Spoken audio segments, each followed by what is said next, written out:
Kidney fail అయిన వారిని బ్రతికించే పునర్నవ మొక్క. వర్షం పడగానే పొలం గట్ల వెంబడి ఖాళీ ప్రదేశాల్లో పచ్చగా పాకి ఒక తీగ మొక్క మనకు కనిపిస్తుంది. దాని పేరు గలిజేరు. ఆయుర్వేదంలో దీనిని పునర్నవ అంటారు. పునర్నవ అంటే తిరిగి కొత్తగా మార్చేది అని అర్థం. అంటే మన శరీరంలోని పాడైపోయిన అవయవాలను, ముఖ్యంగా కిడ్నీలను తిరిగి ఆరోగ్యవంతంగా మార్చగల శక్తి ఈ మొక్కకు మాత్రమే ఉంది. అందుకే దీనిని ఔషధాల గని అంటారు. కిడ్నీ ఫెయిల్యూర్ లేదా కిడ్నీ సంబంధిత సమస్యలతో బాధపడే వారికి పునర్నవి ఒక వరం. ఇప్పుడు కషాయం తయారీ ఎలానో చూద్దాం. ఒక పిడికెడు తెల్ల గలిజేరు ఆకులను శుభ్రం చేసి 1/2 లీటర్ నీటిలో వేసి 10 నిమిషాలు మరగబెట్టాలి.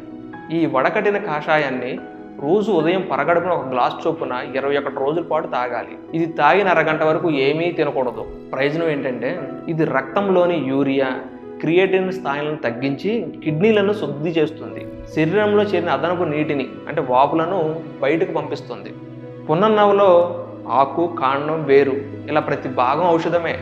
కాలేయ ఆరోగ్యం, కామెర్లు, లివర్ వాపు ఉన్నవారు ఈ ఆకు రసాన్ని పెరుగుతో కలిపి తీసుకుంటే మంచి ఫలితం ఉంటుంది. కంటి చూపుకి దీని వేరును నీటితో అరగదీసి కంటికి పెడితే రేచీకటి తొలగి చూపు మెరుగుపడుతుంది.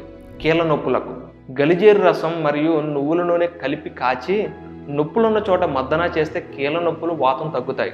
రక్తశుద్ధికి ఈ ఆకును రెగ్యులర్గా పప్పులో వండుకొని తింటే రక్తం శుద్ధి అయ్యి రక్తహీనత తగ్గుతుంది. పునర్నవ అంత శక్తివంతమైనది కాబట్టే బహుళజాతి కంపెనీలు దీనిని పొడి రూపంలో అమ్ముతూ లాభాలు గడుస్తున్నారు. అయితే దీనిని వాడేటప్పుడు కొన్ని జాగ్రత్తలు తప్పనిసరి. గర్భిణీలు, పాలిచ్చే తల్లులు దీన్ని తీసుకోకూడదు. తీవ్రమైన గుండె జబ్బులు ఉన్నవారు తప్పనిసరిగా వైద్యుని సలహా తీసుకోవాలి. ఏదైనా మితంగా తీసుకోవడమే ఆరోగ్యకరం. ప్రతి కణానికి పునర్జీవాన్ని ఇచ్చే ఈ పునర్నవను మన పెరటి వైద్యంగా గుర్తించి ఆరోగ్యంగా జీవిద్దాం. ప్రకృతి ప్రసాదించిన ఈ అద్భుత మూలికను నిర్లక్ష్యం చేయకండి. ఇది కేవలం సమాచారం కోసం మాత్రమే. తీవ్రమైన ఆరోగ్య సమస్యలు ఉన్నప్పుడు ఆయుర్వేద వైద్యుని పర్యవేక్షణలో మాత్రమే ఔషధాలను వాడండి. సో చూశారు కదా పునర్నవ గురించి. ఈ వీడియో కనుక నచ్చితే ఖచ్చితంగా లైక్ చేయండి, షేర్ చేయండి. మరిన్ని ఇంట్రెస్ట్ వీడియో కోసం ఛానల్ సబ్స్క్రైబ్ చేసుకోండి.